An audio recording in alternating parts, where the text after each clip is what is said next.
Dave Barry alongside National Recruiting Director Adam Gorney. And Adam, the transfer portal window is very much active. We've got a guy who we had ranked number 2 overall in the 2022 class, Walter Nolen out of Texas A&M. He has entered the portal. What do you have for us there?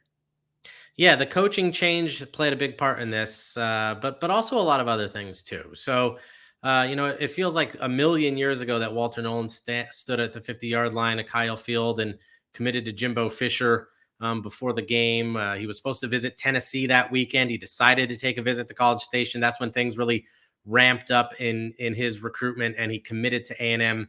And now things have just completely changed there. There's a new coach in place, Mike Elko, who is a defensive-minded coach, but still not a guy that Walter Nolen knew really well. Elijah Robinson, kind of his guy down there, is off to Syracuse to be the defensive coordinator. So Nolan's looking for a fresh start. I'm sure NIL money is not going to hurt either. And there are going to be a lot of schools after him. Alabama is definitely going to be one of them. I talked to his father on Monday morning, and he said he's just preparing for a long list of schools to be involved. And if anybody saw Texas A&M's defensive line this year, it's easy to see why. That was an elite group. Nobody could run on them. They were phenomenal up front, and Nolen was a big reason why.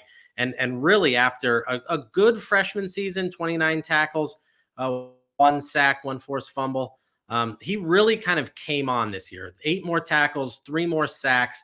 And if you just watched him, he just swallowed up a lot of offensive linemen and allowed linebackers to really clean up. So he's a big, powerful kid, tough, wants to be really good, and was recruited heavily out of high school. So there's going to be a lot of suitors for him across the SEC. I would imagine he ends up somewhere in the SEC.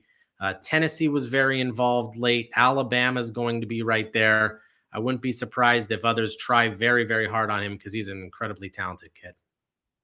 All right, we'll follow this story by going to rivals.com, click on transfer portal, get information on this story and all the stories coming out of the transfer portal right there. Adam, thank you.